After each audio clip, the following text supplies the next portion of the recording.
बिस्मिल्लाहि वस्सलातु वस्सलामु अला अशरफुल अंबिया वल मुरसलीन व अला आलिहि व अस्हाबिहि अजमाइन। इंसान के अखलाक हसना के अंदर बहुत सी ऐसी खूबियाँ हैं, बहुत सी ऐसी चीज़ें हैं जिनसे उसे मुतसिफ़ किया गया है। और बिलखुसूस जो ईमान वाले होते हैं उनके तो ईमान की अलामात ही जो है वो कुछ ऐसे औसाफ़ हैं जिनसे ईमान वालों के ईमान का पता चलता है। हुज़ूर नबी रहमत सल्लल्लाहु ताला अलैहि वसल्लम ने इरशाद फरमाया कि अच्छे अखलाक की 360 खसलतें हैं। अगर बंदा मोमिन को उनमें से कोई एक खसलत नसीब हो जाए तो बंदा मोमिन की कामयाबी जो है वो मुमकिन हो जाती है। सैयदना सिद्दीक़ अकबर रज़ी अल्लाह ताला अन्हु तशरीफ़ फरमा थे और आपने अर्ज़ गुज़ार हुए कि हुज़ूर मेरे अंदर भी कोई उनमें से कोई एक खसलत मौजूद है। तो मेरे आका अलैहिस्सलातु वस्सलाम ने इरशाद फरमाया कि सिद्दीक़ तुम एक की बात करते हो, रब्बुल आलमीन ने तुझे 360 से ही जो है तुझे नवाजा हुआ है। यानी 360 खसलतें ही सैयदना सिद्दीक़ अकबर के अंदर मौजूद थी। तो अच्छे औसाफ और अच्छी खसलतें अच्छे ईमान और अच्छे अखलाक की अलामत होती हैं। उन्हीं में से एक अच्छी खसलत और एक अच्छी खूबी, एक अच्छा कमाल इंसान की शख्सियत का वो है अमानतदारी।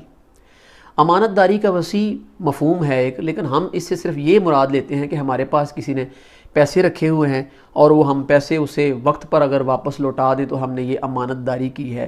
ऐसा नहीं है। अमानतदारी का दायरा कार इंसान की ज़ात से शुरू होता है, जो कि फिर अल्लाह करीम के साथ अमानतदारी के मामले, अल्लाह के रसूल सल्लल्लाहु अलैहि वसल्लम के साथ अमानतदारी के मामले और फिर खल्क़े खुदा के साथ अमानतदारी के मामले जो है वो किस तरह करने हैं, इस्लाम हमारी इसके बारे में रहनुमाई करता है। नबी अलैहिस्सलातु वस्सलाम ने इरशाद फरमाया कि अमानतदारी इतनी अहम चीज़ है कि जब तुम अमानतों को ज़ाया होते हुए देखोगे तो फिर तुम क़यामत का इंतज़ार करना। सहाबा ने पूछा, या नबी अल्लाह, अमानतें ज़ाया कैसे होती हैं? हज़रत अबू हुरैरा रज़ी अल्लाह ताला अन्हु से रिवायत की रावी हैं। आप इरशाद फरमाते हैं, नबी अलैहिस्सलातु वस्सलाम ने इरशाद फरमाया कि जब कोई मनसब जो है वो नाअहल के सुपुर्द कर दिया जाए तो समझ लो कि अमानत ज़ाया हो गई, अमानत ज़ाया कर दी गई। तो अमानतदारी के बारे में एक और रिवायत है कि हज़रत हुज़ैफ़ा रज़ी अल्लाह तआला से रिवायत की रावियाँ पर इरशाद फरमाते हैं कि एक वक्त आएगा कि अमानतदारी इतनी नापैद हो जाएगी, इतनी कम हो जाएगी कि एक ज़माना आएगा लोग कहेंगे कि हाँ यार फ़लाँ इलाके के अंदर एक शख्स है जो बड़ा अमानतदार है, वो जो बड़ा अमीन है। अगर हमारे सीनों में किसी का राज है तो हम उसके भी अमीन हैं। जिस तरह के पीर वारिस शाह रहमतुल्लाहि ताला अलैह ने फरमाया कि वारिस शाह न भेत संदूक खुले भावें जिंद दा जंदरा टुट जावे। तो अमानतदारी ये भी है कि हम किसी की बताई हुई राज की बात जो है उसको अपने सीने में महफूज रखें, ये भी अमानतदारी है। अल्लाह के नबी अलैहिस्सलातु वस्सलाम की हदीस तैयबा है, हज़रत अबू हुरैरा इस रिवायत के रावी हैं और ये तिरमिज़ी शरीफ के अंदर भी है, मुस्नद अहमद के अंदर भी और अबू दाऊद शरीफ के अंदर भी है। आपने इरशाद फरमाया कि तुम 6 चीज़ों की ज़मानत मुझे दे दो, मैं तुमको जन्नत की ज़मानत देता हूँ। कितनी प्यारी बात इरशाद फरमाई। कुरान मुक़द्दस की एक आयत नज़र से एक दिन गुज़री तो मैंने सोचा कि वाकई हमारी ज़िंदगी का मकसद सिर्फ यही है, फ़मन ज़ुहज़िहा अनिन नार वउदखिलल जन्नत फ़क़द फ़ाज़। जिसे दोज़ख से बचा लिया गया और जन्नत में दाखिल कर दिया गया वही इंसान कामयाब है। असल कामयाबी ही यही है। ये दुनिया की दौड़ धूप, ये मालो ज़र, ये कोठियाँ, ये कारें, ये बैंक बैलेंस, ये प्लॉट, ये प्रॉपर्टी, ये सारी तो आजमाइशें हैं। ये कामयाबी की अलामत नहीं है। ना ये कामयाब वो है जो उस दिन कामयाब हो गया जिस दिन अम्बिया जो है वो भी घबराए हुए होंगे। तो उस हालात के अंदर अगर किसी को ये बता दिया जाए कि तुम कामयाब हो तो असल कामयाबी ये है। तो नबी अलैहिस्सलातु वस्सलाम ने इरशाद फरमाया कि 6 चीज़ों की ज़मानत तुम मुझे दे दो, जन्नत की ज़मानत तुम्हें मैं देता हूँ।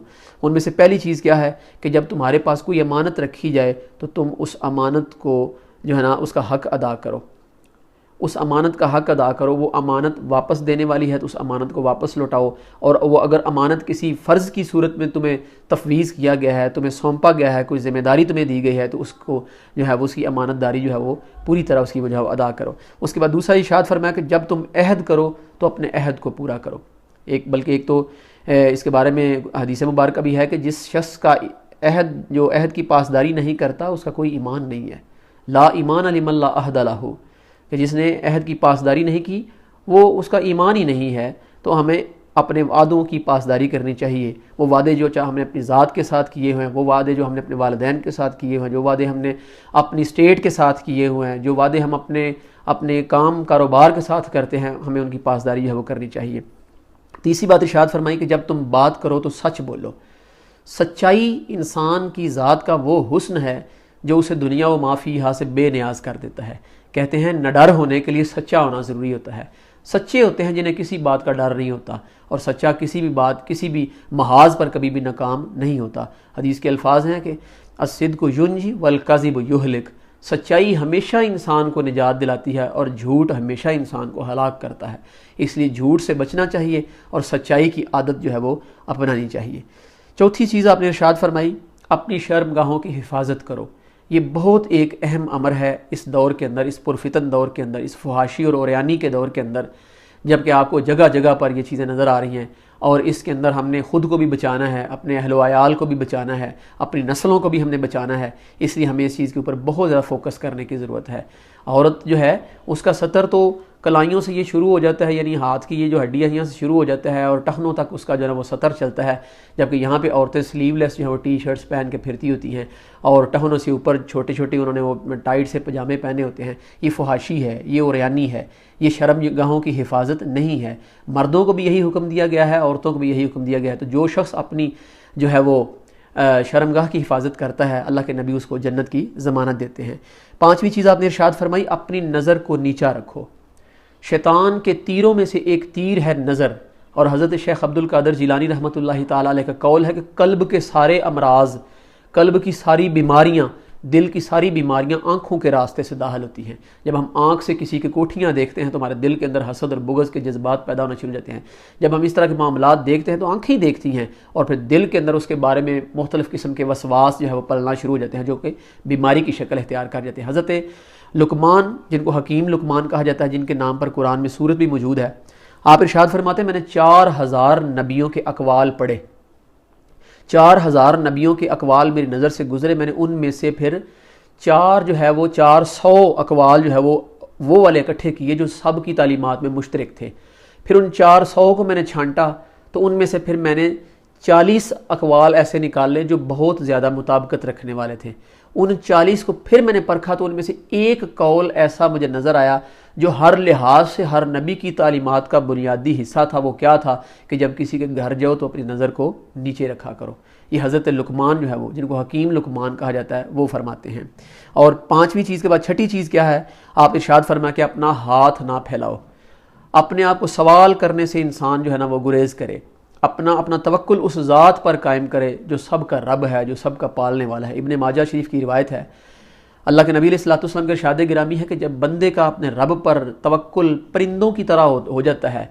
परिंदे जब सुबह घरों से निकलते हैं, घोंसलों से निकलते हैं, तो उनको पता तो नहीं होता हमें कहाँ से रिज़्क मिलना है, तो वो इसी तरह अल्लाह पर तवक्ल किए निकल पड़ते हैं। लेकिन जब शाम होती है तो वो पेट भर कर वापस आते हैं। तो अल्लाह के नबी अलैहिस्सलातु वस्सलाम फरमाते हैं कि जब बंदा मोमिन को इस तरह का तवक्कुल नसीब होता है तो रब्बुल आलमीन उसको फिर वहाँ से रिज़्क अता फरमाता है जहाँ से उसके गुमान में भी नहीं होता। तो ये 6 चीज़ें हैं दोस्तों, जो शख्स दुनिया में इन 6 चीज़ों को अपना लेता है, अल्लाह के नबी अलैहिस्सलातु वस्सलाम फरमाते हैं कि मैं उसके लिए जन्नत का ज़ामिन हूँ। अल्लाह ताला हमें अमल की तौफ़ीक़ अता फरमाए कि मोहम्मद से वफ़ा तूने तो हम तेरे हैं, ये जहाँ चीज़ है क्या लौह कलम तेरे हैं।